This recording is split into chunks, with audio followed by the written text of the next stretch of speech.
تو اپنی روٹین بنائیے، اس سورہ کو اپنے رات کی روٹین کا حصہ بنائیں. کبھی کبھی آخری وقت میں بالکل آپ سورہ ملک نہیں پڑھ پاتے، اگر آپ کو یاد نہیں ہوتی ہے، دیکھ کر پڑھنے کا موقع نہیں آتا ہے، اس لیے کہ بہرحال قرآن کی تلاوت وضو کر کے کی جاتی ہے. تو ایک روٹین بنانے کے لیے اچھا طریقہ یہ ہے کہ آپ جب بھی عشاء کی نماز پڑھیں، آپ اس کے بعد سورہ ملک کی تلاوت ریگولر کرنا شروع کر دیں. اس سے آپ کو سورت یاد ہونی شروع ہو جائے گی. اور اگر آپ کو روٹین اچھی بنانے کے لیے موقع مل جاتا ہے تو آپ بالکل آخری کام جو رات میں کریں، اگر ممکن ہو تو سورہ ملک کی تلاوت کر کے سو جائیں. مختلف اسکالرز نے احادیث سے مختلف ریزنز ڈیرائیو کیے ہیں کہ کیوں اللہ کے رسول صلی اللہ علیہ وسلم نے اس سورت کو رات میں پڑھنے کی تلقین کی ہے. اور اس میں اگر ہم تمام ریزنز میں سے صرف ان 4-5 ریزنز کو فوکس میں رکھیں جو اس سورت کی تھیم ہیں، تو انشاءاللہ آپ کو اس سورت کا ایک سنوپسس مل جائے گا اور آپ کے ذہن میں رہے گا کہ میں نے کیوں رات میں یہ سورت تلاوت کرنی ہے. نمبر 1 ریزن، پہلی ریزن، یا جس کو آپ ریزن کہیں یا جس کو آپ اس سورت کی تھیم کہیں، کہ سورۃ الملک کی تھیم کا پہلا ایسپیکٹ کیا ہے، وہ یہ کہ یہ سورت جو ہے یہ آپ کو اسلام کے اصول کے اوپر لے کر آتی ہے. کل ہم نے بات کی تھی اسلام کے اصول، یعنی یہ سورت مسلمان کو توحید کے کانسیپٹ کو ریوائیو کرنے میں ہیلپ آؤٹ کرتی ہے. اس لیے کہ ایک تو اس کا نام ہی سورۃ الملک ہے، دوسرا آپ دیکھیں کہ یہ شروع ہی ایسے ہوتی ہے کہ جس میں یہ اللہ کی ذات کو پرومیننٹلی ڈسکرائب کرتی ہوئی آتی ہے. تو پہلی وجہ اس سورت کو ہر رات پڑھنے کی یہ ہے کہ سونے سے پہلے ہمارا عقیدہ توحید درست ہو جائے، ہمیں اللہ کا مقام یاد آ جائے. دوسرا ریزن اس سورت کو پڑھنے کا، جو اس سورت کی دوسری تھیم کا ایسپیکٹ بھی ہے، وہ یہ کہ جیسے قریش کے لیے جب یہ سورت مکہ میں نازل ہوئی، یہ مکی سورت ہے اور مڈل ایرا میں کہیں کسی ٹائم پر نازل ہوئی. آپ کو تفاسیر کے اندر اس سورت کا کوئی اسپیسیفک شان نزول نہیں ملتا ہے، کیونکہ شان نزول اوتھینٹک احادیث سے نہیں ملتا ہے، کلاسیکل اسکالرز نے مینشن نہیں کیا، اس لیے میں بھی آپ کے سامنے کوئی شان نزول اس کا نہیں رکھ رہی. جو اس کی آیات اور جو اس کی جو کلام کا ایک سیکوینس ہے، اس سے اسکالرز نے یہ بات ڈیرائیو کی ہے کہ یہ تقریباً اللہ کے رسول صلی اللہ علیہ وسلم کی رسالت ملنے کے بعد سے 6 سے 9 سال کے درمیان کے ٹائم میں کہیں نازل ہوئی ہے. صحیح ایگزیکٹ ٹائم اللہ جانتا ہے، واللہ عالم. مکی دور میں یہ سورت نازل ہوئی، اس بات پر سب کا کنسنسس ہے. جب یہ سورت نازل ہوئی اور اس سورت کا مین تھیم جو ہے وہ انذار ہے، تو قریش اس ٹائم پر بہت ایروگنس کا شکار تھے. قریش کو اپنا منصب، قریش کو اپنا نسب، قریش کو اپنا قبیلہ بہت زیادہ سپریم لگتا تھا، سپیریورٹی کمپلیکس کا شکار تھے اور اپنے آپ کو بہت زیادہ اہمیت کا حامل سمجھتے تھے پورے عرب کے اندر. اس لیے کہ ان کے ذہن میں تصویر یہی تھی کہ جو ان کو نظر آتی تھی آن ورلڈلی گراؤنڈز، کہ قریش کے قافلے پر کوئی حملہ نہیں کرتا تھا، اس لیے کہ یہ کعبہ کے کسٹوڈین تھے. قریش جو تھا اس کے پاس کعبہ تھا، تو ان کے اس حرمت والے علاقے کے اندر جنگیں نہیں ہوا کرتی تھیں. قریش کو ایک خاص مقام حاصل تھا کعبہ کے کسٹوڈین ہونے کی وجہ سے، تو یہ اپنے آپ کو ایک خاص سگنیفیکنس کے ساتھ دیکھا کرتے تھے، اپنے آپ کو خاص اہمیت دیا کرتے تھے. سورہ ملک کے اندر جو آپ کو ٹون نظر آتی ہے، وہ ٹون یہ نظر آتی ہے کہ اللہ تعالیٰ ہر انسان کو جو اس کو پڑھے گا یا جو اس کو سمجھ کر سنے گا، یہ ہر اس انسان کو یہ بات واضح کر دے گی کہ کوئی انسان، کوئی بھی انسان سگنیفیکنس نہیں رکھتا اللہ کے سامنے.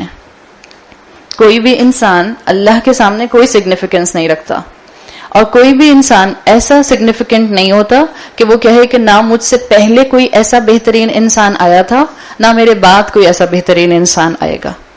تو قریش کو یہ پوری سورت ایک طرح سے گائیڈ کرتی تھی کہ جب اس کو وہ سنتے تھے یا جن کے کان پہ جتنی آیات پڑتی تھیں، کہ انسان اپنی حیثیت کو سمجھ جائے. یہ دوسری تھیم اس کی آپ کو سورہ ملک کی ملتی ہے. جہاں قریش اپنی حیثیت کو سمجھ جائیں، وہاں ہر انسان جو اس کا ریڈر ہے، وہ جب رات میں اس کو پڑھے تو اپنے دن بھر میں اگر کہیں بھی اس نے تکبر کیا ہو تو وہ سمجھ کر پڑھ کے اس سورت کا صاحب بن کر اللہ سے معافی مانگ لے. یہ مین ریزن دوسرا آپ کو ملتا ہے سورہ ملک کو رات میں تلاوت کرنے کا. آپ دیکھیں یہ حقیقت ہے کہ جب انسان کے پاس دنیا کی آسائشیں آتی ہیں تو انسان ایروگنس کا شکار ہونا شروع ہو جاتا ہے. جب دولت آتی ہے انسان اپنے آپ کو کچھ سمجھنے لگ جاتا ہے، اور جب دولت میں مقام اور شہرت اور فیم مل جائے تو انسان کے اندر تکبر جو ہے وہ اپنے ایکسٹریم پر جانے لگ جاتا ہے. قریش کے اندر تکبر بہت تھا، اسی طرح سے فرعون کے اندر تکبر بہت تھا. اگر میں آپ سے پوچھوں کہ کون زیادہ لگزوریس لائف گزار رہا تھا، آپ فرعون کو اپنے امیجن کیجئے اور اپنے آپ کو امیجن کیجئے. کیا فرعون کی لگزوریس لائف تھی یا آپ کی؟ فرعون کی ریئلی؟ کس کی زیادہ لگزوریس تھی؟ کنٹور آرتھوپیڈک میٹرس کا سنا ہے آپ لوگوں نے؟ سوتے ہیں نا اس کے اوپر، اکثر لوگ سوتے ہیں اس کے اوپر. فرعون کے پاس تھا؟ جو میڈیکل کیئر ہمیں ملتی ہے یا ہمیں اس وقت نصیب ہوتی ہے، فرعون کے پاس تھی. جو ٹیلرنگ ریفائنمنٹس، کپڑوں کے اندر جو کٹس اور جو لیسز اور جو ایمبرائڈری اور جو بھی چیزیں آپ سمجھنا چاہیں جو آ چکی ہیں ہمارے پاس، فرعون کے پاس تھی. ہاں، گولڈ ہمارے مقابلے میں بہت تھا، اس لیے کپڑے کم پہنتے تھے، گولڈ زیادہ پہنتے تھے. کپڑوں کے مقابلے میں گولڈ سے اپنے آپ کو کور کر لیتے تھے. جو ہماری ریفریجریشن ہے، جو ہماری میڈیکل کیئر ہے، جو اس وقت ملٹری ویپن ہے، چاہے فرعون کی آرمی بہت بڑی تھی، لیکن اس وقت انسان کے پاس جو ملٹری ویپنز موجود ہیں، فرعون بہت پیچھے تھا اس کے مقابلے میں. کیا وہ اپنے وقت کا سب سے بڑا متکبر تھا؟ تو یہ ہمیشہ سے متکبر انسان کی ذہنیت رہی. وہ یہ سمجھتا رہا کہ شاید سب سے زیادہ بہترین انسان میں ہی ہوں، سب سے زیادہ بیسٹ میں ہی ہوں، نہ مجھ سے پہلے کوئی آیا نہ میرے بعد کوئی آئے گا. سورۃ الملک ہر اس انسان کا فریم آف مائنڈ درست کرتی ہے جو اس سورت کو سمجھ کے پڑھتا ہے، جو اس کو سمجھ کر سنتا ہے کہ اصل میں صرف اور صرف تکبر اللہ کو زیب دیتا ہے. تکبر اللہ کی چادر ہے، جو اس چادر کو اللہ سے چھیننے کی کوشش کرتا ہے اللہ اس کو تباہ کر دیتا ہے. سورہ ملک کی دوسری تھیم کیا ہے؟ انسان اپنی حیثیت کو پہچان جائے. سورہ ملک کی تیسری تھیم جو آپ کو اس سورت میں بہت پرومیننٹلی ملتی ہے، یہ سورت کا مین ٹاپک انذار ہے، وارننگ ہے. اس لیے آپ کو اس سورت میں جہنم کا ذکر بہت ویوڈ ملتا ہے. جو انسان رات میں اس کو سمجھ کر پڑھے گا اس کو ایک مرتبہ تو جہنم یاد آئے گی، اور جب اس کو جہنم یاد آئے گی تو وہ جہنم سے پناہ ضرور مانگے گا. اور جو انسان جہنم سے پناہ مانگتا ہے obviously وہ اللہ کی رحمت کے سائے میں آنے کے لیے ایک درخواست ڈال دیتا ہے. سو تیسری ریزن سورۃ الملک کو رات میں پڑھنے کی کہ جب اس کے اندر جہنم کے ذریعے انذار ہوتا ہے تو انسان کو اللہ سے معافی مانگنے کی توفیق مل جاتی ہے. چوتھا ریزن سورۃ الملک کو رات میں تلاوت کرنے کا which is also the theme of this surah، جو آپ کو اس کی بعض آیات میں ملتی ہے. یہ سورت یہ بات مینشن کرتی ہے کہ آپ اپنا فوکس، انسان اپنا فوکس مخلوقات کو دیکھ کر اللہ کی طرف دوبارہ سے ری فوکس کر لے، ری اسٹیبلش کر لے. جیسے مخلوقات بیلنسڈ ہیں، ایسے ہی انسان کو اگر زندگی میں کہیں جو گزرا ہوا دن تھا اس میں ڈس بیلنس ہوئی تھی تو میں اللہ سے دعا مانگ لوں، اللہ جیسے کائنات آپ کی فرما بردار ہے، کل جب میں صبح اٹھوں تو میں بھی اپنی زندگی کو اسی فرما برداری کی لائن پر گزارنا شروع کروں. دس از دا فورتھ ریزن جس کی وجہ سے ہمیں رات میں اس کو تلاوت کرنا چاہیے. ففتھ ریزن جو اسکالرز مینشن کرتے ہیں کہ اس کو رات میں تلاوت کیوں کرنا چاہیے، جس انسان کو یہ سورت سمجھ آئے گی وہ انسان یہ سمجھ جائے گا کہ اس سورت میں جو اللہ تعالیٰ نے اپنے کلام میں الفاظ کو سلیکٹ کیا ہے، جو عربک پیٹرن آئے ہیں، وہ عربک پیٹرن یہ بتاتے ہیں کہ اس کے اندر کوالٹی وہ دی گئی ہے جس کے اندر کنسسٹنسی ہو. یعنی سورہ ملک اپنے ریڈر کے اندر، ہر مسلمان کے اندر عمل کی کنسسٹنسی پیدا کرنا چاہتے ہیں. آپ اور میں صرف اور صرف پارشل نیک نہ ہوں، آپ اور میں کبھی کبھی صرف رمضان کے نیک نہ ہوں، آپ اور میں جو ہے وہ کبھی کبھی نیکی نہ کریں، اکا دکا نیکی، بلکہ کنسسٹنسی کے ساتھ آپ اور میں نیکی کرنے والے ہوں. تو یہ 5 میجر ریزنز ہیں جو مختلف کلاسیکل اسکالرز اپنی تفاسیر میں سورہ ملک کو پڑھنے کی دیتے ہیں کہ مسلمان کو چاہیے کہ اپنی زندگی میں اس کو ضرور شامل رکھے، رات میں پڑھنے سونے سے پہلے پڑھے. اور اگر آپ کو پوری سورہ ملک کا ترجمہ یا پوری سورہ ملک کا آپ کو فہم نہیں یاد آتا تو اپنے قرآن کے ساتھ یہ 5 بلٹ پوائنٹس لکھ کر لگا لیجئے جہاں آپ سورہ ملک روز پڑھیں گے، تاکہ جب بھی آپ سورہ ملک پڑھیں یہ مین تھیمز آپ کے سامنے سے ایک دفعہ گزر جائیں اور انشاءاللہ آپ کو اللہ سے معافی مانگنے کا موقع بھی مل جائے، پرسپیکٹو درست کرنے کا موقع بھی مل جائے، اور ہم اپنے رات میں سونے کو بھی عبادت بنا کر سوئیں. رسول اللہ صلی اللہ علیہ وسلم کی اس سورت کے بارے میں کئی نیریشنز ملتی ہیں جس سے پتہ چلتا ہے کہ آپ صلی اللہ علیہ وسلم چاہتے تھے کہ ہر مسلمان کی زندگی کا حصہ یہ سورت بنے. مختلف اسکالرز نے اس کو مختلف حصوں میں ڈیوائڈ کیا ہے. بعض اسکالرز نے اس کو 4 حصوں میں، بعض نے اس کو 5 حصوں میں، بعض نے اس کو 6 حصوں میں ڈیوائڈ کیا ہے.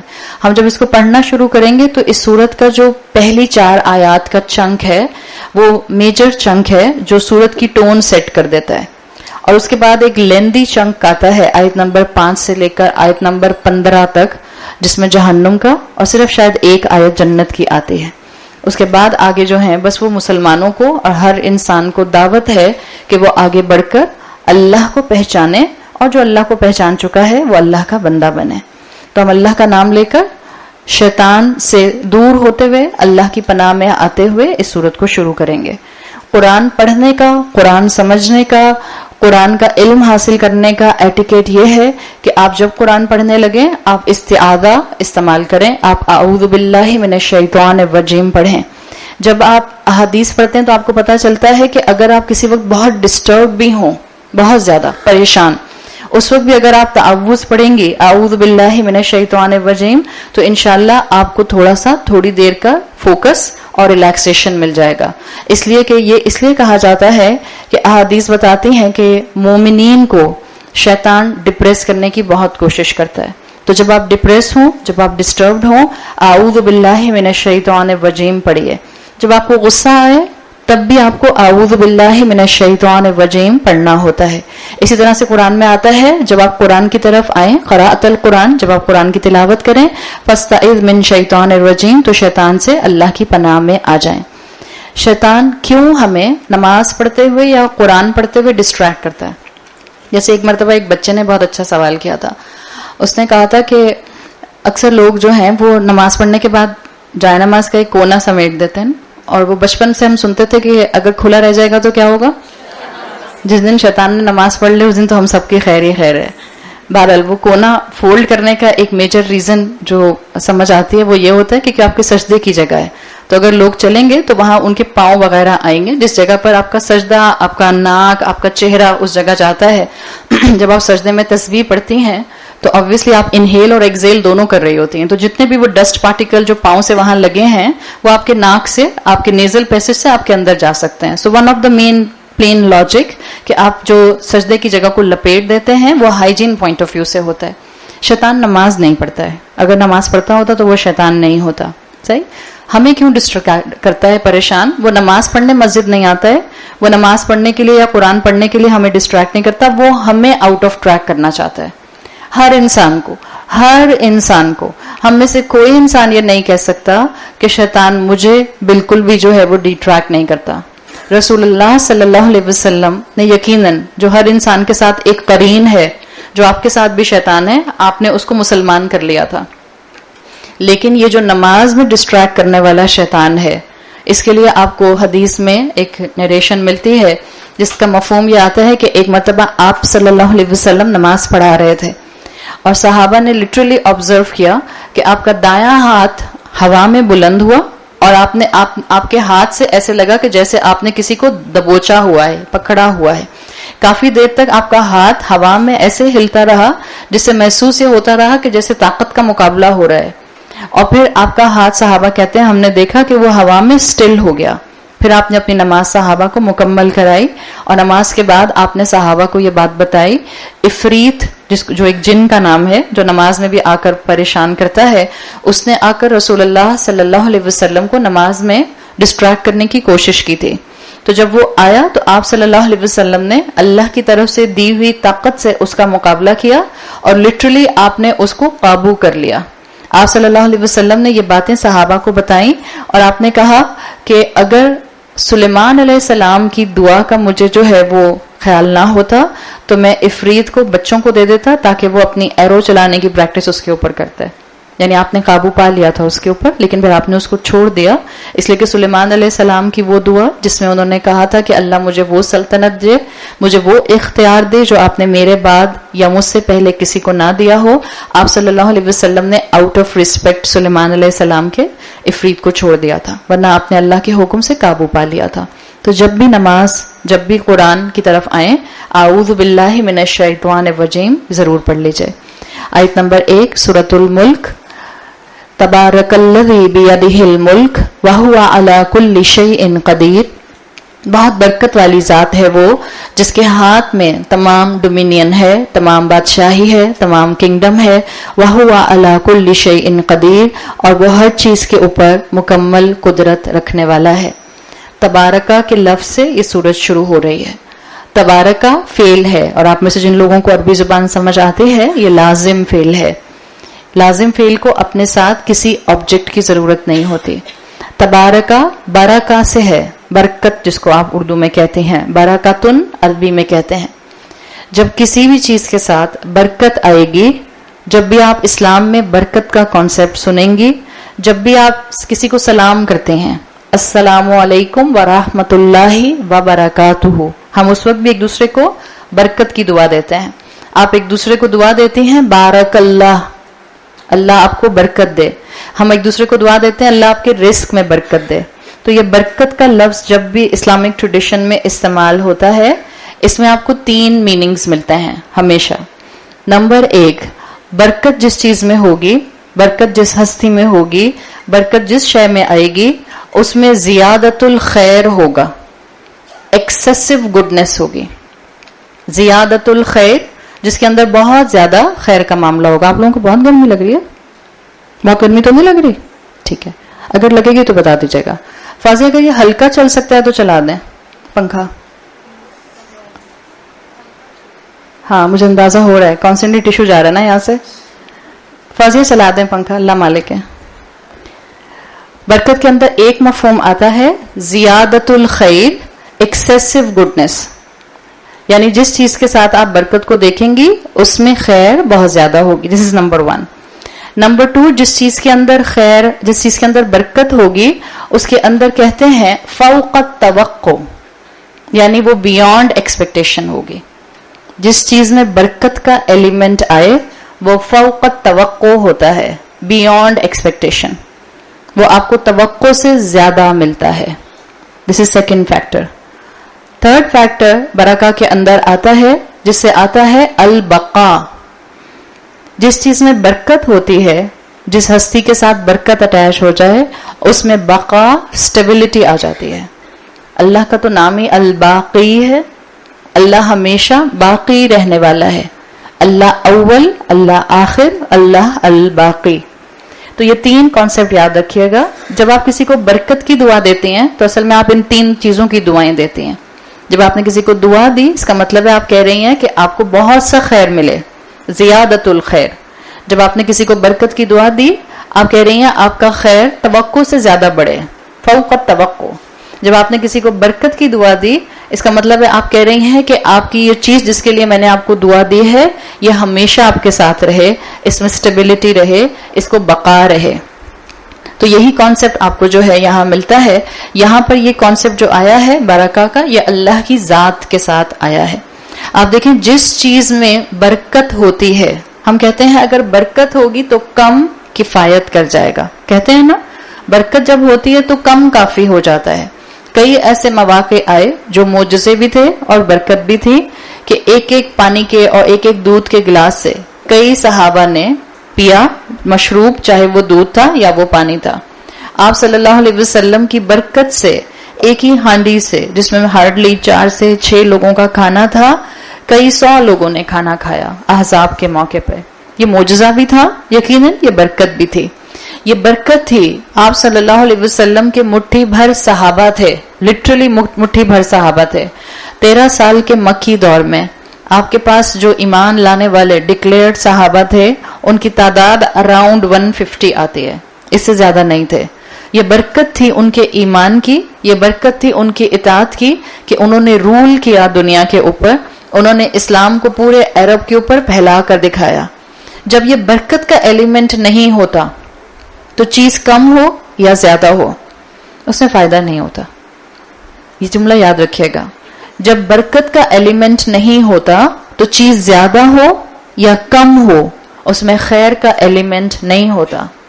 بالکل جیسے آج صحابہ کے مقابلے میں صحابہ مٹھی بھر تھے.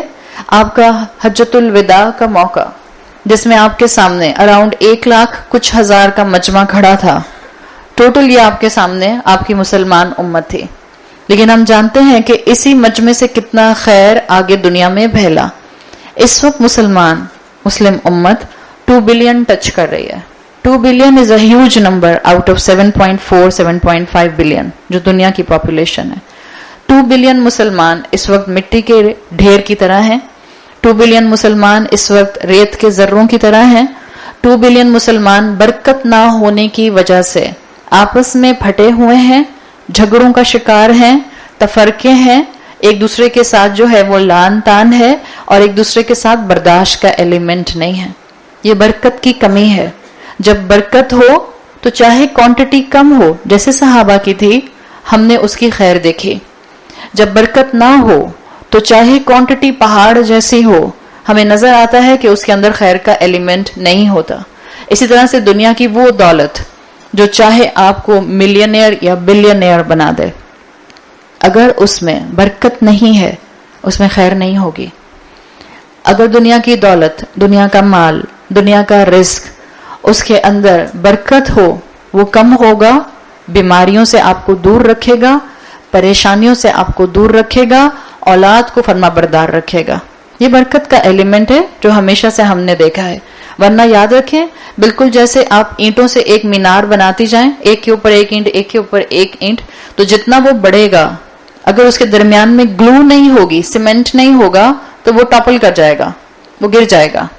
اسی طرح سے آپ کو اور مجھے اپنی زندگی میں اگر برکت چاہیے تو اطاعت، اللہ کی اطاعت اور رسول کی اطاعت کا گلو، اللہ اور رسول کی اطاعت کا سیمنٹ ہم نے اپنی زندگی میں شامل کرنا ہے.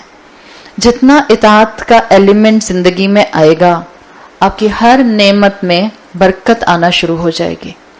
پھر چاہے کم ہوگی تو کافی ہو جائے گی، زیادہ ہوگی تو خیر والی اور سٹیبلٹی والی ہوگی، ٹاپل کر کے گرے گی نہیں، آپ کو پریشانیوں میں ہر وقت انوالو نہیں رکھے گی. اللہ نے یہاں پر اپنی ذات کے ساتھ اس برکت کو اٹیچ کیا ہے. تبارک الذی، اللہ لازم فعل ہے، میں نے بھی آپ کو بتایا. اللہ از فل آف برکہ.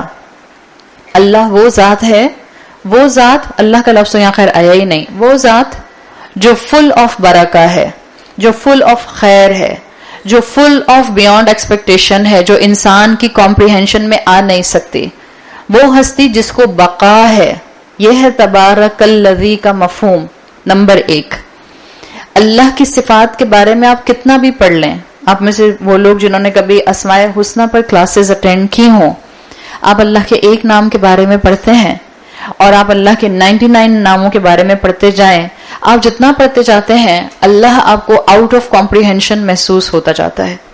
آپ اللہ کو اپنے ذہن میں مکمل طریقے سے سمجھ ہی نہیں پاتے.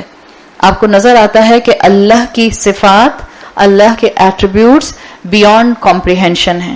یہ ہے تبارک الذی میں ایک مفہوم. دوسرا مفہوم جس کو اسکالرز مینشن کرتے ہیں تبارک الذی میں، تاکہ ہر پڑھنے والا اس مفہوم کو یاد رکھے کہ جو اللہ ہے وہ جس مخلوق کو چاہتا ہے اس کو برکت عطا فرماتا ہے. جو مخلوق اس کی طرف رجوع کرتی ہے وہ اس کو برکت عطا فرماتا ہے. اس لیے بعض علماء کہتے ہیں کہ سورۃ الملک کو انٹرنلائز کرنے سے انسان کی زندگی میں برکت آنا شروع ہو جاتی ہے. اس لیے کہ جو سورہ ملک کو انٹرنلائز کرتا ہے وہ اللہ کی اطاعت پر آنا شروع ہو جاتا ہے، اور جو اللہ کی اطاعت پر آنا شروع ہو جاتا ہے اس کی زندگی میں برکت کا ایلیمنٹ آنا شروع ہو جاتا ہے. تو اللہ تعالیٰ نے کانسیپٹ دیا ہے، اللہ خود بابرکت ہے، جو اللہ کے ساتھ جڑ جاتا ہے اللہ اس کو برکت کا ایلیمنٹ عطا کرتا ہے. آپ اس صورت کا ایک یونیک انداز یہ دیکھ رہی ہیں کہ اللہ تعالیٰ نے یہاں پر تبارک اللہ نہیں کہا، اللہ نے یہاں تبارک الذی کہا ہے. آپ میں سے جن لوگوں کو عربی تھوڑی بہت سمجھ آتی ہے، الذی ایک سمجھ لیں ایسا اسم ہے جو کسی اسم کی جگہ استعمال ہوتا ہے، یعنی پہلے اسم آ جائے گا پھر اس کو لایا جاتا ہے. جیسے ضمائر ہوتے ہیں، پروناؤنس، انگلش میں بھی ہم پروناؤن اس وقت لے کر آتے ہیں جب اس کا ناؤن پہلے آ چکا ہوتا ہے.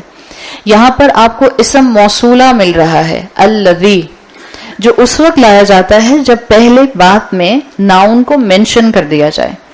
لیکن یہاں مکی صورت ہے، اور مکی صورت میں سننے والے دو طرح کے آپ کو لوگ ملتے ہیں. مکی صورت میں ایک طرف سننے والے وہ تھے جو صحابہ کرام تھے، جیسے آپ الحمدللہ اور میں جب ہم قرآن میں پڑھتے ہیں تبارک الذی، ہمارے ذہن میں ایک ہی ہستی آتی ہے، کون سی؟ اللہ تعالیٰ. ہمارے ذہن میں اور کوئی ہستی نہیں آتی اگر ہم قرآن میں پڑھتے ہیں تبارک الذی. اسی طرح سے جب صحابہ سنتے تھے رسول اللہ صلی اللہ علیہ وسلم کی زبان سے تبارک الذی، ان کے ذہن میں صرف اللہ کی ہستی آتی تھی. لیکن دوسری آڈینس مکہ میں قریش کے وہ لوگ بھی تھے جو مشرک تھے، وہ لوگ بھی تھے جو ڈیفائنس پر تھے، وہ لوگ بھی تھے جو مسلمانوں کو ریڈیکیول کر رہے تھے، وہ لوگ بھی تھے جو قرآن کو سن کر اس کا مذاق اڑایا کرتے تھے. تو یہ دوسری آڈینس تھی. وہ لوگ بھی تھے جو اللہ کو نہیں ماننے کو تیار تھے اور اللہ کے ساتھ کانسٹنٹلی شریک کرتے تھے. تو جب کوئی نان مسلم، اور آج بھی نان مسلمز ہیں، آج بھی بہت سے ایگنوسٹکس ہیں، آج بھی بہت سے ایسے مسلمان ہیں جو نام کے مسلمان ہیں لیکن ان کو قرآن کی ہر بات میں آبجیکشن کرنا ہوتا ہے. ان کے لیے ہر چیز کے اندر کوئی نہ چیز جو ہے وہ آبجیکشنیبل ان کو مل جاتی ہے. تو جب مسلمان اس جملے کو پڑھتا ہے تبارک الذی، اس کے ذہن میں اللہ آتا ہے. It's a rhetorical question of Quran. تبارک الذی کوئی غافل پڑھے، کوئی ڈس بلیور پڑھے، کوئی مشرک پڑھے، کوئی ایگنوسٹک پڑھے، اب وہ اس الذی کی جگہ جس مرضی کو سمجھ لے، رکھے یہاں پر جس کو بھی رکھنا چاہتا ہے، جس کو وہ سپریم اتھارٹی سمجھتا ہے. بعض لوگ سائنس کو سپریم اتھارٹی سمجھتے ہیں، بعض لوگ مدر نیچر کو سپریم اتھارٹی سمجھتے ہیں، بعض لوگ فادر ٹائم کو سپریم اتھارٹی سمجھتے ہیں. بعض لوگوں کے لیے ان کا کوئی مسلک ان کی سپریم اتھارٹی بن جاتا ہے، ان کو پھر اللہ اور اللہ کے رسول کی تعلیمات یاد نہیں رہتی، ان کو صرف اپنا مسلک اونچا کرنا ہوتا ہے. تو جو انسان اس جگہ پر جس کو رکھنا چاہتا ہے الذی کے مقام پر، جس کو وہ سمجھتا ہے یہ بڑا بابرکت ہے. بعض دفعہ کہنے کو مسلمان ہوتے ہیں لیکن کسی پیر کے اوپر اتنی ریلائنس ہوتی ہے کہ اگر دعا پیر کے مزار پر مانگ کر آتے ہیں تو پھر اپنی اولاد کو اسکرائب بھی اس کے ساتھ ہی کرتے ہیں. بڑے بابرکت پیر صاحب ہیں، میں نے وہاں جا کر دعا کی تھی تو مجھے اولاد مل گئی. پھر ایسے انسان کے لیے تبارک الذی کے اندر ڈاؤٹ ہی رہے گا کہ میں الذی میں پیر کو لے کر آؤں یا میں یہاں اللہ کو لے کر آؤں. تو اللہ تعالیٰ نے ایک ریٹوریکل کوسچن دیا ہے، ایک سوال کیا ہے، جس کو یہاں جس کو فٹ کرنا ہے وہ اپنی عقل اور فہم کے حساب سے یہاں پر اس کو فٹ کر لے. آگے جب الفاظ آنا شروع ہوں گے تو پھر اللہ کی طرف سے اوپن چیلنج آئے گا. تبارک الذی، بہت بابرکت ہے وہ ذات، بیدہ الملک، جس کے ہاتھ میں ڈومینین ہے، جس کے ہاتھ میں ساری کنگڈم ہے، جس کے ہاتھ میں صرف انسان نہیں، جس کے ہاتھ میں صرف انسانوں کی دنیا نہیں، جس کے ہاتھ میں انسانوں کے صرف معاملات نہیں، جس کے ہاتھ میں میسو یونیورس ہے، الملک ہے. بیدہ الدنیا نہیں کہا کہ پوری دنیا اس کے ہاتھ میں ہے. اللہ نے بیدہ الملک کہہ کر پوری کائنات and whatever is beyond دا کائنات، اللہ نے سب کو کور کر لیا ہے. کہ اس ہستی کو بابرکت کہا جا رہا ہے، وہ ہستی تمام مخلوقات میں برکت کا ایلیمنٹ لانے کے لیے اہل ہے، جس کے ہاتھ میں ساری ڈومینین ہے. جس انسان کو سورہ ملک کی پہلی آیت سمجھ آ جائے، جس کو اللہ کی سلطنت، اللہ کا اختیار، اللہ کی ڈومیننس محسوس ہو جائے، اس کو سورت کا پورا فلو اپنی زندگی میں پریکٹیکلٹی میں نظر آنا شروع ہو جاتا ہے. اس وقت بھی آپ اور میں اللہ کے ایک کلمہ کن کے ہی محتاج ہیں. اللہ ایک کلمہ کن کہے تو ہماری زندگیاں اسی طرح چلتی رہیں سموتھلی جیسے چل رہی ہیں. اللہ ایک کلمہ کن کہے تو اللہ کے تمام مخلوقات کو موت آ جائے. ہم بھی اس وقت اللہ کے ہاتھ میں ہیں. ہاں، اللہ کا ہاتھ کیسا ہے اس کے اوپر سوچنے کے لیے ہمیں منع کیا گیا ہے. آپ کلاسیکل سکالرز کو پڑھیں گے تو آپ کو پتہ چلے گا کبھی کسی سکالر نے اس پر ڈسکشن نہیں کی اللہ کا ہاتھ کیسا ہے. حدیث میں آتا ہے اللہ کا پاؤں، اللہ کی پنڈلی، اللہ کا اینکل کیسا ہے، اللہ کا چہرہ قرآن میں آتا ہے وجہ ربک. کسی کلاسیکل سکالر نے اس پر ڈسکشن نہیں کی. آپ دیکھتے ہیں کنٹمپرری سکالرز نے اس کے اوپر ڈسکشنز کیے. اور کیوں کیے اس کی لاجک بھی آج سمجھ جائیں. آپ نے اور میں نے اپنا مزاج وہی بنانا ہے جو مزاج ہمیں اللہ کے رسول جیسی ہی راستے پر چلنے کی تمام ڈائریکشنز دے گا. اللہ کا ہاتھ کیسا ہے نہ اس کی تشبیہ دی جاتی ہے، نہ ہم یہ سمجھ سکتے ہیں کہ جیسا میرا 5 انگلیوں والا ہاتھ ہے اللہ کا بھی ایسا ہاتھ ہے. نہیں، یہ شرک ہو جائے گا. ہم نہیں سمجھ سکتے. اللہ کا چہرہ، اللہ کا ہاتھ، اللہ کا اینکل یہ کیسا ہے واللہ عالم، اللہ بہتر جانتا ہے. کنٹمپرری اسکالرز نے اس کے اوپر اس لیے بات کی کہ جب اسلام پھیلنا شروع ہوا اور اسلام جو ہے وہ رومن امپائرز تک پھیلا، اسلام پرشین امپائرز میں پھیلا، اسلام فلسفی کے لینڈز میں پھیلا، تو پھر وہ جو شرک کے لینڈز تھے، جو بتوں کی عبادت کرتے تھے، جو اپنی پسند کا بت بناتے تھے، جن کو جیسی شکل کا بت سیٹسفائی کرتا تھا وہ ایسا آئیڈل بنا لیا کرتے تھے. تو جب ان علاقوں میں اسلام پھیلا اور کسی ایک یا دو اللہ کے بندوں کے ذریعے اسلام کی پروموشن ہوئی، پریچ ہوئی، لوگ مسلمان ہوئے، اور جب یہ لوگ جن کا بیک گراؤنڈ شرک والا تھا جب یہ مسلمان ہوئے اور جب انہوں نے قرآن کی آیات پڑھی کہ اللہ کا ہاتھ ہے، تو انہوں نے سوال کرنے شروع کیے. اس لیے کہ اپنے بت بنانے کی عادت تھی نا، فلسفی کا مائنڈ تھا، ریشنل مانگتے تھے، ہر بات میں لاجک مانگتے تھے، تو انہوں نے سوال کرنا شروع کیا کہ اللہ کا ہاتھ کیسا ہوتا ہے. جب یہ سوال اٹھے تو کنٹمپرری اسکالرز نے اس پہ بات کی کہ اللہ کا ہاتھ ہم سمجھ نہیں سکتے، اس لیے کہ رسول اللہ صلی اللہ علیہ وسلم نے ہمیں اس سے زیادہ ڈیفائن نہیں کیا. ہمیں نہیں معلوم اللہ کا ہاتھ کیسا ہے، مگر ہم یہ ضرور جانتے ہیں کہ پوری کائنات، پوری دنیا، بیونڈ جو بھی اس کائنات کے آگے پیچھے ہے، وہ سب اللہ کے ہاتھ میں ہے. جو چیز آپ کے ہاتھ میں ہو وہ آپ کے کنٹرول میں ہوتی ہے. یہ اللہ کا کنٹرول اور اللہ کی ڈومینینس واضح کر رہا ہے. جس انسان نے الذی کے جگہ پر اللہ کے علاوہ کسی بھی ہستی کو رکھا تھا، اب سوال کا جواب دو، کون ہے ایسا بادشاہ، کون ہے ایسا آئیڈل، کون ہے ایسا بت، کون سی ہے تمہاری ایسی خواہش، کون سا تمہارا ایسا پیر ہے جس کے پاس اتنا اختیار ہے کہ universe, meso universe and whatever is beyond the meso universe, وہ سب اس کے ہاتھ میں ہے، وہ سب اس کے اختیار میں ہے. تو ایسا کوئی بھی نہیں ہے. تو ایک سورہ ملک کا امپیکٹ اسکالرز کہتے ہیں ریڈر کے اندر سمجھ کر پڑھنے والے کے لیے ایک پازیٹیو فیئر ڈیولپ کرتا ہے. وہی پازیٹیو فیئر جو کہ مومن کی کریکٹرسٹک ہوتی ہے، جس کے لیے سورہ رحمان میں آتا ہے وَلِمَنْ خَافَ مَقَامَ رَبِّهِ جَنَّتَانِ. جس مومن نے وہ پازیٹیو فیئر اپنے دل میں جمع کر لیا جس کے بدلے اس کو زندگی میں اللہ کی اطاعت ملی، زندگی میں اس اطاعت کی وجہ سے برکت ملی، اور آخرت میں کیا ملے گا؟ جنتان، 2 باغ ملیں گے، ریوارڈ کے طور پر 2 جنتیں ملیں گی. تو سورہ ملک پازیٹیو فیئر ڈیولپ کرتی ہے، اللہ کو بندوں کے سامنے اپنی ڈومینینس کے ساتھ واضح کرتی ہے، اللہ کے اختیار کو، اللہ کی کنگڈم کو واضح کرتی ہے.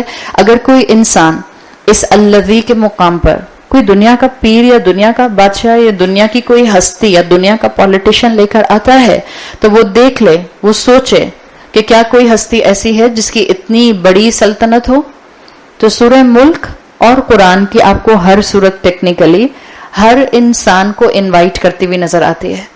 مومن پڑھتا ہے تو ایمان زندہ ہو جاتا ہے، ایک غافل مومن پڑھتا ہے تو غفلت کے پردے ہٹ سکتے ہیں، ایک کافر پڑھتا ہے تو اس کا پرسپیکٹو درست ہو سکتا ہے.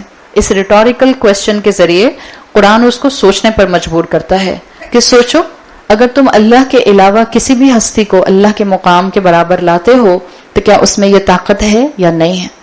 اللہ ایسا بادشاہ ہے جس کو کسی انسان کو سزا دینے کے لیے یا کسی انسان کو ریوارڈ کرنے کے لیے کسی دوسرے سورس کی ضرورت نہیں ہے. دنیا کے بادشاہ جو ہوتے ہیں، دنیا کی جو پاورفل پرسنالٹیز جو ہوتی ہیں، اگر ان کو پتہ چلے کہ کسی نے ان کے خلاف بات کی ہے تو سزا تو وہ بھی دیتے ہیں، لیکن وہ خود جا کر سزا نہیں دیتے ہیں. ان کی فوج جاتی ہے یا ان کا کوئی ریپرزنٹیٹو جاتا ہے جس نے ان کے شان میں گستاخی کی ہوتی ہے، اس کو سزا دیتے ہیں. ضروری نہیں ہے دنیا کے بادشاہ نے جو اس کے خلاف بات کی ہے وہ اس نے ڈائریکٹ اپنے کانوں سے سنی بھی ہو سکتا ہے کسی انسان سے سننے کا موقع مل گیا، کسی نے بتایا تھا. تو یہاں پر آپ دیکھیں سزا اپنے ہاتھ سے نہیں دیتا. اگر کوئی ڈائریکٹ بات اس کے لیے بات کرتا ہے، جو بات اس نے اپنے خلاف سنی ہے یہ بھی ضروری نہیں ہے کہ اس کی فرسٹ ہینڈ انفارمیشن ہو سکتا ہے اس نے انڈائریکٹلی سنی ہو. جو بات اس نے سن کر اپنی مخلوق کو، اپنی عوام کو سزا دینے کے لیے استعمال کیا، آگے مخلوق، آگے اس کی فوج اس کو کیسے استعمال کرے گی یہ بھی اس کے اختیار میں نہیں ہے. جو دنیا کے بادشاہ ہوتے ہیں وہ الذی کے مقام پر فٹ نہیں ہو سکتے. کوئی پیر، کوئی پولیٹیشین، کوئی نفس کی خواہش، کوئی مسلک، کوئی بھی ہستی اس تبارک الذی میں الذی کے مقام پر فٹ نہیں ہو سکتی. اللہ نے ہر ایک سے سوال کیا ہے کہ اللہ تمہیں اوپن چیلنج کرتا ہے. کسی بھی دنیا کے بادشاہ کو الذی کے مقام پر رکھ لو. دنیا میں بادشاہ جتنے ٹیریٹری میں بڑھتے جاتے ہیں ان کا اختیار انڈائریکٹ ہوتا جاتا ہے. وہ اپنی رسپانسبلٹیز کو ڈاؤن ڈیلیگیٹ کرتا ہے. جو جتنا بڑا بندہ ہوتا ہے وہ اتنا اپنے کاموں کو ڈاؤن ڈیلیگیٹ کرتا ہے. جب کہا بیدیہ الملک، اللہ اپنے کام کسی کو ڈاؤن ڈیلیگیٹ نہیں کرتا. اللہ کو نہ میری عبادت کی ضرورت ہے، اللہ کو نہ میری تسبیح کی ضرورت ہے، اللہ کو نہ کسی بھی طرح کی میرے ذریعے ایویڈنس کی ضرورت ہے. اللہ کو انسانوں کی ایویڈنس ڈائریکٹ ملتی ہے. اللہ اپنی مخلوق کو ڈائریکٹ دیکھتا ہے. اللہ جس کو ڈائریکٹ ریوارڈ کرنا چاہتا ہے اس کو ڈائریکٹ ریوارڈ کرتا ہے، اور جس کو سزا دینا چاہتا ہے اس کو ڈائریکٹ سزا دیتا ہے. تو یہ آپ کو کانسیپٹ بیدیہ الملک میں ملتا ہے. جن لوگوں کو عربی زبان سمجھ آتی ہے، دس از ایکسکلوسیوٹی بیدیہ الملک کے جملے میں. ٹیکنیکلی جملہ عربی میں کلاسیکل سینٹینس ہونا چاہیے تھا الملک بیدیہ، بادشاہت اس کے ہاتھ میں ہے. بٹ جب اس کو فلپ کیا گیا ہے بیدیہ الملک، دس از ٹو برنگ ایکسکلوسیوٹی. صرف اسی کے ہاتھ میں ڈومینین ہے، کسی کے پاس کوئی اختیار نہیں ہے. انسانوں سے مت ڈرو، انسانوں کے سامنے ہاتھ مت پھیلاؤ، انسانوں سے امیدیں مت باندھو. اصل امید باندھنے والی ہستی اللہ رب العزت ہے، جو بابرکت ہستی ہے. اللہ وہ جس کے لیے آیا ہے وَهُوَ عَلَى كُلِّ شَيْءٍ قدیر، وہ جو ہر چیز پر عَلَى كُلِّ شَيْءٍ، اللہ کی ڈومینین میں جو آبزرونس ہے، اللہ جو آبزرویشن کرتا ہے وہ مائکروسکوپک ہوتی ہے. وَهُوَ عَلَى كُلِّ شَيْءٍ قدیر. ایک پتا، حدیث کا مفہوم آتا ہے، ایک پتا جو جیسے قرآن کہتا ہے ایک پتا بھی گرتا ہے تو اللہ کو اس کا علم ہوتا ہے. حدیث کہتی ہے اللہ کے علم میں یہ بات بھی ہے کہ کون سا پتا کس سائڈ سے گرے گا. فیسنگ ٹوورڈ اسکائی اس کا اپر پورشن ہوگا یا لوور پورشن ہوگا. اللہ کے علم میں ہر شے ہے. وَهُوَ عَلَى كُلِّ شَيْءٍ قدیر. تو کیا بھلا اللہ میری مشکلات کو نہیں جانے گا؟ کیا بھلا اللہ میری پریشانیوں کو نہیں جانے گا؟ کیا بھلا اللہ میرے گناہوں کو نہیں جانے گا؟ کیا جو آنسو آپ اللہ کی فرما برداری میں گرائیں گے، جو قربانی آپ اللہ کے راستے میں دیں گے، کیا اس وقت وہ قدیر نہ جانے گا؟ دیکھیں یہاں قدیر آیا ہے. قرآن کے الفاظ میں جو خوبصورتی اور گہرائی ہے وہ آپ کو اور مجھے مزید قرآن سے جوڑتی ہے. اگر قادر آتا، قادر کا مطلب ہوتا ہے امیڈیٹلی کیپیبل. جو قادر ہوتا ہے وہ ابھی کسی کام کے اوپر فوراً اتھارٹی کے ساتھ، کیپیبلٹی کے ساتھ کام کر سکتا ہے. دس قدیر از آن دا پیٹرن آف فائل. میں نے آپ کو سورہ ملک کی تھیم میں جو 5th اینگل لکھوایا ہے، یاد ہے کیا لکھوایا؟ اللہ اپنے بندوں سے کنسسٹنسی مانگتا ہے. اور یہ تھیم اسکالرز نے اس لیے ڈیرائیو کی ہے کہ وہ کہتے ہیں یہ کنسسٹنسی آپ کو اللہ کی صفات میں ملتی ہے. یہ کنسسٹنسی ہی کا ایک پیٹرن آپ کو قدیر میں مل رہا ہے. اللہ قدیر ہے، اللہ کانسٹنٹلی کیپیبل ہے، اللہ کانسٹنٹلی آبزرو کرنے والا ہے، اللہ کانسٹنٹلی بندوں کی امیدیں پوری کرنے والا ہے، اللہ کانسٹنٹلی بندوں کی زندگیوں میں برکت ڈالنے کا اہل ہے. یہ ہے وَهُوَ عَلَى كُلِّ شَيْءٍ قدیر. ایک مفہوم کیا ہے؟ اللہ اپنی ذات میں مکمل قادر ہے، مکمل قدرت رکھنے والا ہے. اور ایک کانسیپٹ آتا ہے قدیر کے اندر، وہ جس نے اپنے ہاتھ میں ڈومینین کو رکھا ہے، وہ اپنی ہر مخلوق پر ایسی قدرت رکھتا ہے کہ جس مخلوق کو چاہے لمٹ کر دے، جس مخلوق کو چاہے انہانس کر دے، جس انسان کو چاہے رزق میں بہتات عطا فرما دے، جس انسان کو چاہے رزق میں نپا تولا رزق دے دے. وہ پوری قدرت رکھتا ہے جس انسان سے جو کام لینا چاہے اس انسان کو اس راستے پر دوڑا دے. یہ ہے قدیر کا مفہوم.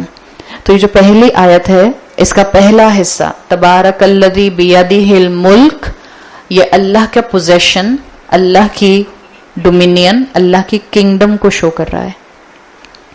وَهُوَ عَلَى كُلِّ شَيْءٍ قدیر آپ کو یہ بتا رہا ہے کہ یہ کمپلیٹلی اللہ کا جو پوزیشن ہے، اس سے مخلوقات پر اللہ کا کل اختیار ہے. کوئی مخلوق اللہ کی اتھارٹی سے باہر نہیں ہے. ہر رات سونے سے پہلے انسان اگر یہ بات یاد کر کے سوئے گا تو دن بھر میں جتنی مرتبہ بھی اللہ کی ڈومینینس میں رہنے کے باوجود کوئی نافرمانی کا قدم اٹھایا ہوگا اس پر توبہ کرنے کی توفیق ضرور ملے گی انشاءاللہ. یہ ہے آیت نمبر 1 جس کے اندر واضح کیا گیا کہ کل اختیار اللہ کا ہے. اسکالرز کہتے ہیں کہ جو مومن ہوتا ہے وہ اپنے آپ کو قرآن کی ہر آیت سے ایموشنلی اٹیچ کرتا ہے. دیکھیں ایک تو جب آپ کسی آیت کے فہم کو حاصل کرتے ہیں تو آپ کو اس آیت میں انفارمیشن ملتی ہے. جیسے ہمیں تبارکہ کے لفظ کی انفارمیشن ملی, بیدہ کے لفظ کی انفارمیشن ملی, ملک کے لفظ کی انفارمیشن ملی, قدیر کے لفظ کی انفارمیشن ملی. لیکن جب مومن قرآن کو پڑھتا ہے اس کے ایموشنز ساتھ میں اٹیچ ہو جاتے ہیں. اس لیے ہم نے کل بات کی تھی کہ ہم ان 8 دنوں میں اللہ سے اپنی محبت کو ریکنیکٹ کرنا چاہ رہے ہیں. ہم اللہ سے اپنی محبت کو ری فوکس کرنا چاہ رہے ہیں. ہم اللہ سے اپنی محبت کو ری بلڈ کرنا چاہ رہے ہیں. اللہ کے کلام کے ذریعے ہی ہم دوبارہ سے اسلام سے اپنی محبت کو بڑھانا چاہ رہے ہیں. مومن جب انفارمیشن گیدر کرتا ہے قرآن سے, وہ صرف انفارمیشن نہیں ہوتی ہے, وہ مومن کی اللہ سے محبت میں ایک لیول آگے بڑھنے کی بہت بڑی ایک امید ہوتی ہے. اس کو اللہ سے آگے بڑھنے میں 1% قدم مل جاتا ہے. تو یہ پہلی آیت جو ہے, بعض اسکالرز کہتے ہیں کہ ایک مومن کے دل کو فتح کرنے کے لیے کافی ہے. جس دل نے رب کا مقام پہچان لیا, وہ دل اللہ کے علاوہ اپنے دل میں کسی کو ایسی محبت کا لیول نہیں دیتا کہ وہ اللہ کی نافرمانیاں کرے اور مخلوق کی اطاعت کرے. اور یہی اللہ کے رسول صلی اللہ علیہ وسلم کی حدیث کا مفہوم ہے کہ اللہ کی نافرمانی میں مخلوق کی اطاعت نہیں ہو سکتی. تو اللہ تعالیٰ نے واضح کر دیا وَهُوَ عَلَىٰ كُلِّ شَيْءٍ قَدِيرٌ. یہاں ایک چیز اور عمل کے پوائنٹ آف ویو سے, اس لیے کہ ہم یہاں صرف عربک لنگوسٹک انالیسس سیکھنے نہیں آئے, ہم اپنے عمل کے لیے یہاں سے کچھ ایسے خزانے سیکھنے آئے ہیں جو اگلے رمضان تک ہماری زندگی کا حصہ رہیں اور پھر انشاءاللہ ہمارے آخری سانس تک ہماری زندگی کا حصہ رہیں. جب آپ یہ آیت پوری پڑھ لیتے ہیں کہ اللہ کے ہاتھ میں ملک ہے اور اللہ ہر چیز پر مکمل قادر ہے, مکمل قدیر ہے, مکمل کنٹرول رکھنے والا ہے, تو ملک کی ڈیفینیشن انڈیویجول لیول پر بھی ٹھیک ہونی بہت ضروری ہے. اللہ کے ہاتھ میں ملک ہے, اس چیز کو اللہ کی کنگڈم کے طور پر تو سمجھ لیا, اس طور پر بھی سمجھیں کہ اصل میں ملک کیا ہوتا ہے میرے لیے. اللہ مجھے جو دنیا میں 4 پیسے دے دے گا, اللہ مجھے دنیا میں جو اپنی خواہش کو مکمل کرنے کے لیے ول پاور دے دے گا, اللہ جو مجھے نفس کی طاقت دے دے گا, کیا میں اس کو اپنا ملک سمجھنے لگ گئی اور پھر میں نے اپنی زندگی اس طرح گزارنے لگ گئی کہ میرا دل چاہتا ہے تو میں یہ کام کروں گی اور جو کام میں وہی کروں گی نیکی کا جس میں میرا دل کرے گا. ملک اللہ کا ہے, تو ملک اللہ کا ہے تو مخلوقات کے ساتھ اس کا پرسپیکٹو درست رکھیے. اگر اس طرح دیکھا جائے کہ ملک اللہ کا ہے, ڈومینین اللہ کی ہے, اختیار اللہ کا ہے, تو مکی دور میں صحابہ اور قریش کے درمیان میں بظاہر اتھارٹی کس کے پاس تھی؟ بظاہر اتھارٹی کس کے پاس تھی؟ قریش کے پاس تھی. لیکن بدر کے موقع پر فرشتوں کی ملک کس کو نصیب ہوئی؟ مسلمانوں کو. غار ثور کے اندر آپ صلی اللہ علیہ وسلم اور حضرت ابو بکر صدیق رضی اللہ عنہ کے پاس کون سی سٹینڈنگ آرمی تھی؟ کوئی بھی سٹینڈنگ آرمی نہیں تھی. تو پھر حفاظت کس ملک کے ذریعے کی گئی ہم سب جانتے ہیں. پروٹیکشن رسول اللہ کو ملی, قریش کو نہیں ملی. آپ صلی اللہ علیہ وسلم کے ساتھ اللہ کا ملک, اللہ کی مدد, اللہ کی پروٹیکشن کانسٹنٹلی تھی. تو یہ بیدہ الملک کو مومن انڈیویجولی کیسا سمجھے گا؟ میری زندگی کا کل اختیار اللہ کے ہاتھ میں ہے. میں جو اللہ کے دیے ہوئے تمام معاملات میں, نعمتوں میں دنیا کمانے کی کوشش کروں گی یا کروں گا, اس میں مجھے کتنا ملے گا یہ وہی ہوگا جتنا اللہ نے میرے نصیب میں لکھا ہوگا. مومن کے لیے اس آیت میں گلیڈ ٹائڈنگ ہے, اور کافر کے لیے, نافرمان کے لیے, جب ہم کافر کہیں تو ہم صرف ڈس بلیور کی بات نہیں کرتے. وہ مسلمان بھی کافر ہے جو ریلیجن کے خانے کے حساب سے مسلمان ہے لیکن عمل کے حساب سے ناشکرا ہے اور ماننے کے باوجود اللہ کا انکار کرتا ہے. اس آیت میں مومن کے لیے گلیڈ ٹائڈنگ ہے, خوشخبری ہے, اور اس آیت میں کافر کو وارننگ ہے. جو بھی انسان اللہ کی ڈومینین میں اللہ کے اگینسٹ چلنے کی کوشش کرتا ہے، اس نے اللہ کو چیلنج کیا ہے، اور جو اللہ کو چیلنج کرے گا اب اس کی شامت ہے. جو اللہ کے ساتھ میس کرے گا اس کی خیر کیسے ہو سکتی ہے؟ جو اللہ سے میس کرے گا اس کی زندگی میں برکت کیسے آ سکتی ہے؟ جو ڈیفائنس پر زندگی گزارے گا، کہنے کو لا الہ الا اللہ محمد رسول اللہ بچپن سے زبان نے سیکھا ہوگا، لیکن عمل میں اللہ کی دی ہوئی شریعت کہیں نظر نہیں آئے گی، تو وہ اللہ سے میس کرنے والا انسان ہے. اور جو اللہ سے میس کرے گا اب اس کی شامت ہے. تو اس آیت میں کافر کو وارننگ ہے اور مومن کو بہترین خوشخبری ہے.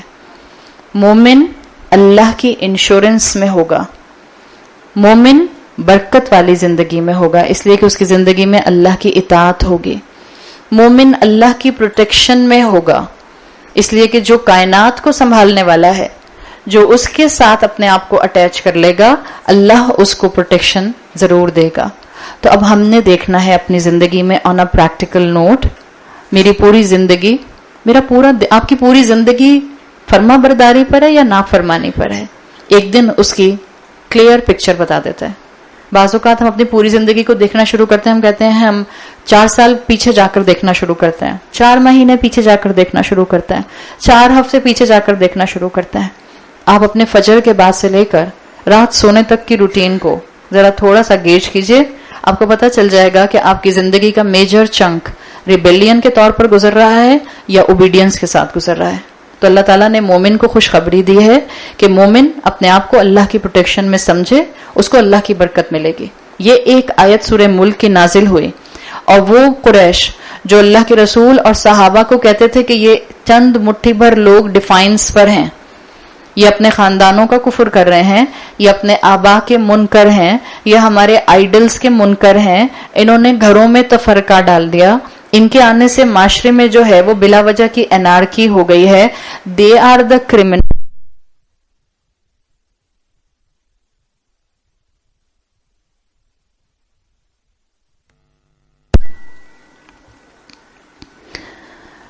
جو قریش کہتے تھے کہ یہ چند مٹھی بھر صحابہ یہ کرمنل ہیں. آپ دیکھیں ایک آیت نازل ہوئی اور اس نے قریش کو کرمنلائز کر دیا اور واضح کر دیا کہ فرما بردار مومن، برکت والے مومن معاشرے کا وہ پازیٹیو حصہ ہیں جن کے ساتھ اللہ کی پروٹیکشن، اللہ کی انشورنس موجود ہے. تو ایک ہی آیت نے کہا جاتا ہے کہ پوری سچویشن کو فلپ کر دیا. رسول اللہ صلی اللہ علیہ وسلم جن کی کوئی اسٹرانگ پوزیشن نہیں تھی، ان کی زبان سے یہ الفاظ کہلوائے گئے. ابھی آپ کو میں نے بتایا تھا کہ جب کوئی نان مسلم، جب کوئی ڈس بلیور تبارک الذی کو پڑھتا ہے تو اس کے ذہن میں ضروری نہیں ہے الذی پر اللہ آئے. جب قریش نے یہ آیت سنی، اور سنی بھی کس کی زبان سے؟ اللہ کے رسول صلی اللہ علیہ وسلم کی زبان سے. دیکھیں قریش قرآن کو اللہ کا کلام مانتے تھے؟ نہیں مانتے تھے. دل مانتے تھے، زبان نہیں مانتی تھی. قریش کہتے تھے یہ اللہ کے رسول کا کلام ہے. آج بھی دنیا میں ایک بڑا طبقہ موجود ہے جو قرآن کو رسول اللہ صلی اللہ علیہ وسلم کے الفاظ کہتا ہے، نان مسلمز کا آج بھی. اور وہ کئی طرح کی دلیلیں دیتے ہیں کہ یہ کلام آف گاڈ نہیں ہے، یہ ورڈ آف گاڈ نہیں ہے، یہ ورڈ آف محمد ہے. آج بھی آپ گوگل کر کے دیکھ لیجئے، آپ کو اس کے اوپر ڈیبیٹس، آپ کو اس کے اوپر مناظرے، آپ کو اس کے اوپر سپیچز مل جائیں گے. قریش کا پوائنٹ آف ویو بھی یہی تھا کہ وہ کہتے تھے کہ قرآن محمد کا کلام ہے جو انہوں نے کسی سے سیکھ لیا ہے اور پھر آ کر ہمارے اوپر روپ ڈال رہے ہیں. اب آپ امیجن کیجئے اس وقت جب یہ صورت نازل ہوئی ہے، مسلمانوں کی مکہ میں پوزیشن مضبوط تھی یا کمزور تھی؟ بہت کمزور تھی. مسلمان ریڈیکیول ہو رہے تھے، مسلمانوں کا مذاق اڑایا جا رہا تھا. رسول اللہ صلی اللہ علیہ وسلم کو مختلف القابات دیے جا رہے تھے، آپ کا مذاق اڑایا جا رہا تھا. نہ صرف مسلمانوں کا مذاق اڑایا جا رہا تھا، کمزور مسلمانوں کی فزیکل پرسیکیوشن بھی ہو رہی تھی. ایسے میں اللہ کے رسول صلی اللہ علیہ وسلم وہ کلام اپنی زبان سے بولتے ہیں جس کو قریش سمجھتے ہیں کہ یہ اللہ کا کلام نہیں، محمد کا کلام ہے. اور قرآن کے کلام ہونے کی وجہ سے قرآن بہت اتھارٹیٹیو وے میں بات کرتا ہے. آج بھی اگر آپ قرآن کے الفاظ اور قرآن کے ترجمے کو دیکھیں تو گناہگار لوگوں کے لیے قرآن کے الفاظ بڑے اوفینسو ہوتے ہیں. جو انسان اللہ کی نافرمانی پر زندگی گزار رہا ہے اور اس کو آیت کا مفہوم سننے کو ملتا ہے کہ اللہ سب نافرمانوں کو جو اللہ کی بات کو نہیں مانتے جہنم میں ڈال دے گا، کیا ان کے لیے یہ اوفینسو سٹیٹمنٹ ہے یا نہیں ہے؟ بہت اوفینسو سٹیٹمنٹ ہے. آج یہ تو بہت بڑی بات ہے کہ جو انسان جو ہے وہ نافرمانی پر زندگیاں گزارے. کوئی ایک مسلمان جو دین کے کسی ایک فرض پر عمل نہیں کر رہا ہوتا، کہنے کو مسلمان ہوتا ہے لیکن خود دین پر عمل نہیں کر رہا ہوتا، آپ کو اس کی زندگی میں، اس کی گفتگو میں بار بار اس کے اندر کا گلٹ محسوس ہوتا رہتا ہے. وہ باقیوں کو جو اس عمل پر ہوتے ہیں بلا وجہ ٹونٹ کرتا رہتا ہے. اسی لیے this is a very common practice, very common practice. پردے والی عورتیں بے حجاب عورتوں کی کبھی برائی نہیں کرتی ہیں، جنرلی آپ کو نہیں کرتی ہوئی ملیں گی. لیکن بے حجاب عورتیں پردے والی آنٹیوں کے پیچھے کیوں پڑی رہتی ہیں؟ کیوں بے حجاب خواتین کو یہ بات ضرور اور بال ضرور پورے معاشرے میں فلوٹ کرنی ہے، اسلامی نقاب تو نہیں ہے؟ ارے بھائی جو کر رہے ہیں ان کے لیے سمجھ آ گیا، ان کو ہے. آدھی سے زیادہ مسلمان قوم کیوں پسند کرتی ہے اس بات کو کہ نقاب تو عورتوں نے خام خواہ ہی لگا لیا، ایکسٹریمسٹ، اسلام میں تو نقاب نہیں ہے. خود نہیں لگا رہے تو بولنے کی ضرورت کیا ہے؟ حالانکہ جو لگا رہا ہے وہ ہر ایک کو درس نہیں دیتا پھرتا، اور جو درس دینے والے بھی ہیں وہ آپ کو ہر وقت کوئی نقاب پر درس نہیں دیتے رہتے. یہ اندر کا گلٹ ہوتا ہے جو بولتا ہے. قرآن اللہ کی اتھارٹی میں بات کرتا ہے. قرآن بتانے والا جتنا بھی نرم مزاجی کے ساتھ، جتنا بھی سافٹ سپوکنلی قرآن کو آگے ڈکٹیٹ کرے، قرآن کو آگے بتائے، قرآن کے میننگز کو آگے رسول اللہ صلی اللہ علیہ وسلم کی احادیث سے ڈسکرائب کرے، بہرحال یہ اتھارٹیٹیو کلام ہے. اس کلام میں طاقت ہے، اور جب اس کلام میں طاقت کوئی ایسا انسان سنتا ہے جس کی اپنی زندگی اللہ سے نافرمانی پر ہوتی ہے، وہ آفینسو پر چلا جاتا ہے. قریش نے جب یہ سنا تو قریش کے لیے یہ مسلمانوں کی صرف ایک ریلیجیس سٹیٹمنٹ نہیں تھی کہ بابرکت ہے وہ ذات جس کے ہاتھ میں کل سلطنت ہے اور وہ ہر چیز پر قدرت رکھنے والا ہے. رسول اللہ کی زبان سے یہ سن رہے تھے وہ رسول اللہ جن کے پیچھے کوئی سٹینڈنگ آرمی نہیں تھی، جن کے پاس قریش کے مقابلے میں کوئی ہیومن ریسورس نہیں تھا، مٹھی بھر لوگ تھے. وہ رسول اللہ صلی اللہ علیہ وسلم جن کو کوئی ایلیٹ مقام قریش میں حاصل نہیں تھا، آپ کسی قبیلے کے سردار نہیں تھے. آپ کی زبان سے یہ الفاظ ادا ہونا قریش کے لیے بڑا اوفینسو تھا. لیکن یہ ہوتی ہے مومن کے اندر طاقت. جو اللہ کی اطاعت پر جم جاتے ہیں وہ آس پاس کی سراؤنڈنگ میں جو کفر کی ایلیٹ فیلنگز ہوتی ہیں اس سے نہیں گھبراتے. اسی طرح سے آج کے مسلمان کے لیے سبق ہے. اگر آس پاس اسلاموفوبیا ہے، اگر آس پاس اللہ کی نافرمانی زیادہ ہے، اگر آس پاس اللہ کی فرما برداری کرنے والے لوگ کم ہیں، اگر آس پاس جھوٹ بولنے والے زیادہ ہیں اور سچ بولنے والے کم ہیں، فساد میں انوالو ہونے والے زیادہ ہیں اور رشوت اور اپنے آپ کو سود میں انوالو کرنے والے زیادہ ہیں، تو چاہے آپ مٹھی بھر ہیں، چاہے آپ تنہا ہیں، چاہے آپ 2 ہیں یا 4 ہیں، آپ کے ساتھ کس کی پروٹیکشن ہے؟ ایمان کو بڑھائیے. رسول اللہ صلی اللہ علیہ وسلم اللہ کے کلام کی طاقت سے گھبرائے نہیں. صحابہ اپنے رسول کی تربیت کے ذریعے اور اللہ کے کلام کے ذریعے گھبرائے نہیں، اور اسی طرح سے اپنے آپ کو اس نافرمان ماحول میں اطاعت پر جما کر رکھے رہے. اگر آپ کو لگتا ہے آپ کے خاندان میں بہت سپورٹ نہیں ہے دین کی، تو اب آپ کو بھی اپنے دین پر جمنا ہے. دین پر جمنے کے لیے آپ کو 2 کام کرنے ہوں گے. قرآن کو تھامنا ہوگا ود انڈرسٹینڈنگ، اور اخلاق تھامنے ہوں گے رسول اللہ صلی اللہ علیہ وسلم والے. ان 2 کے بغیر اگر آپ نے کسی ایک کو تھاما، صرف اخلاق کو تھاما، تو یاد رکھیے گا اللہ کی اطاعت چھوٹ جائے گی. اگر صرف اللہ کی اطاعت کو تھاما اور اخلاق چھوڑ دیے تو آپ بہت برا مسلمان بن کے معاشرے کے سامنے آئیں گے. So you need the combination of this thing. This has to be pair together. اللہ کی اطاعت پلس اخلاق رسول، اگر یہ دونوں کپلڈ ہوں گے تو آپ کو معاشرے میں اسٹرانگ مسلمان، بہترین ایمان اور سٹیمنا والے مومن نظر آئیں گے. جس انسان نے تبارک الذی میں اللہ کی ذات کو رکھ لیا، اسی کو آیت نمبر 2 بہت اچھی طرح سمجھ آئے گی. آگے فرمایا آیت نمبر 2 میں الذی، آپ دیکھیں پھر الذی آ گیا، اللہ کا نام نہیں آیا، اگین الذی آیا. وہ ذات جو الذی خلق الموت والحیات، وہ ہستی، وہ ذات جس نے موت اور زندگی کو تخلیق کیا. خلق، اس کو آپ اردو میں کہتی ہیں پیدا کیا.